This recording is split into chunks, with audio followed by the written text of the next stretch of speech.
वर्षों बाद मैं अपने मामा के घर गुड़गांव आया हुआ था। मेरे मामा की लड़की यानी मेरी दीदी की शादी थी। कुछ दिन में शादी हो गई और सभी मेहमान अपने अपने घर भी चले गए। हम भी अपने घर आ रहे थे, लेकिन उस एक रात ने मुझे यहीं गुड़गांव में रोकने को मजबूर कर दिया। दरअसल मैं अपनी माँ के साथ स्टेशन आया हुआ था। शाम 4 बजे की ट्रेन थी। उस दिन बहुत तेज बारिश हो रही थी, फिर भी हम स्टेशन में आ गए थे। स्टेशन आने के बाद हमें पता चला कि ट्रेन आज 2 घंटे लेट है, यानी 6 बजे आएगी।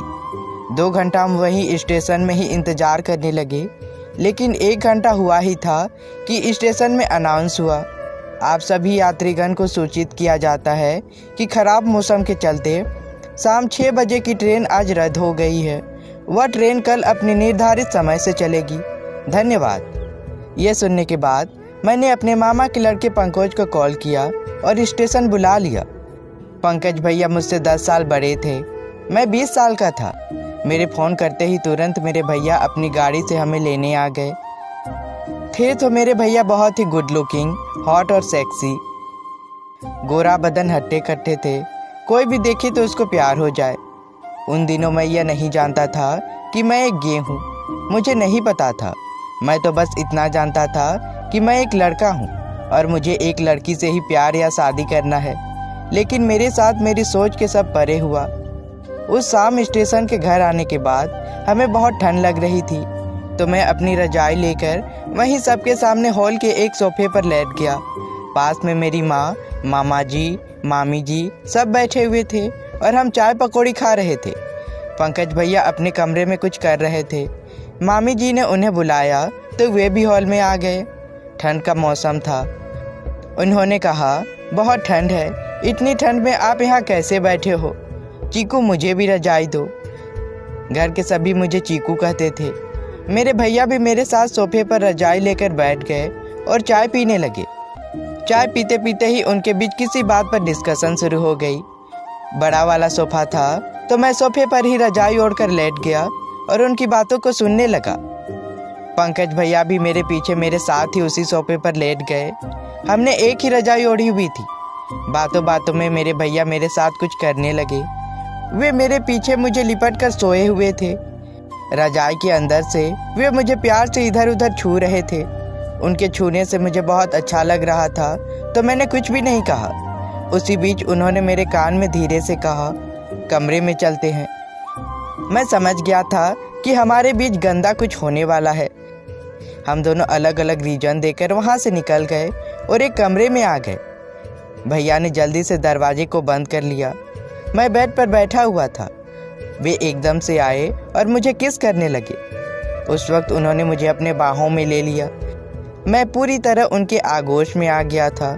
हम प्यार कर रहे थे। उस वक्त मुझे भी सुख की प्राप्ति हो रही थी। मुझे अच्छा लग रहा था।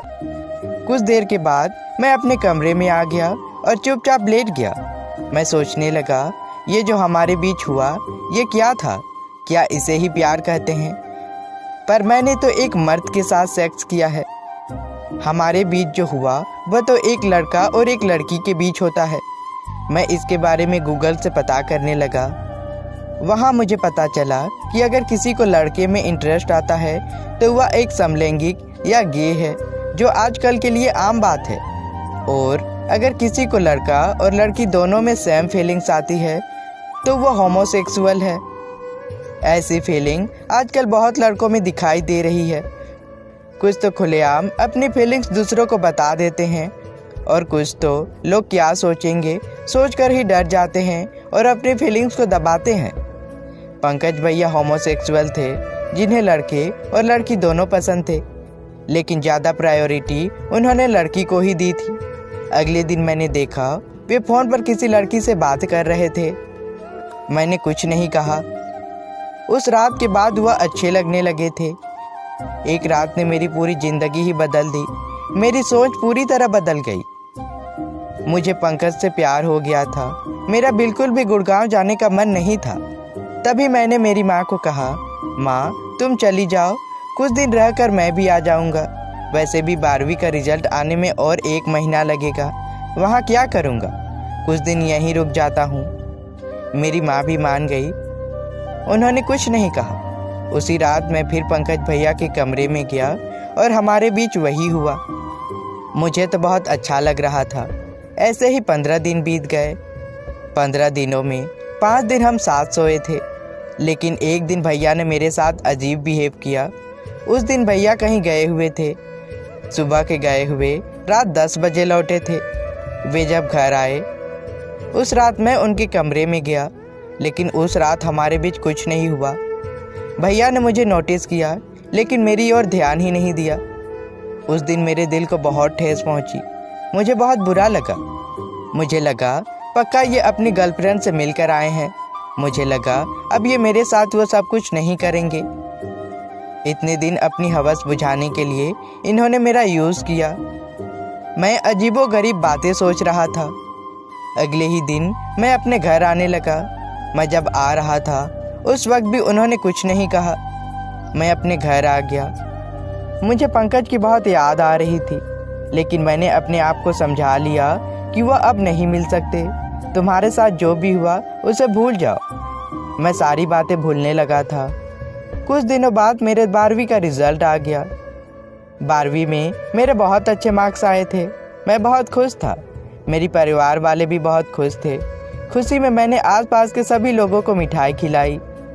हमारे घर के 2 घर बाद गणेश चाचू रहते थे, जो एक दुकान चलाते थे तो हमारे खानदान से ही, लेकिन सालों पहले हमारी उनसे लड़ाई हो गई थी। लेकिन हम अपनी पुरानी दुश्मनी ख़त्म करना चाहते थे। मेरे पापा ने कहा गणेश चाचू को भी मिठाई दिया। मैंने जाते ही कहा, चाचू मैं पास हो गया, ये लीजिए मिठाई। मेरे चाचू ने मिठाई ले ली और मुझे गले लगा लिया। उन्होंने जब मुझे गले लगाया तो मुझे वही फील हुआ जो पंकज के साथ हुआ था। वे मुझे ज़िंदगी में आगे बढ़ने की नसीहत देने लगे। हमने बहुत बातें की। कुछ देर बाद मैं आ गया। पता नहीं क्यों अगले दिन मैं बस दूर से गणेश चाचू को ही देख रहा था। तभी उन्होंने मुझे बुला लिया और कुछ पूछने लगे। मैं उन्हें बताने लगा। हमने 7 घंटों बातें की। उस दिन मुझे पता चला कि मुझे फिर से गणेश चाचू के साथ प्यार हो गया है। मैं रोज़ उनके दुकान पर बैठने के लिए जाता और उनके साथ ही बैठता। वे अकेले रहते थे। उन्होंने शादी नहीं की थी। एक दिन मैंने ही हिम्मत जुटाकर उन्हें अपने दिल की बात कह दी। उन्होंने मुझे गले लगा लिया। मैं रोज़ उनके दुकान पर जाता था। आखिरकार एक रात हमारे बीच वह सब हो ही गया जो मैं चाहता था। उन्होंने भी अपने प्यार का इजहार कर दिया। वे मुझसे बहुत प्यार करने लगे, मेरी केयर करने लगी। इसी प्रकार दिन बीतते रहे। हम अब भी एक साथ ही हैं और एक दूसरे से बेहद प्यार करते हैं। भगवान करे हमारी जोड़ी को किसी की नज़र ना लगे और हम ऐसे ही एक दूसरे से प्यार करते रहें। कैसी लगी आपको मेरी यह कहानी? कमेंट करके ज़रूर बताएं और मेरे चैनल पर नए हैं तो मेरे चैनल को सब्सक्राइब भी करें। धन्यवाद।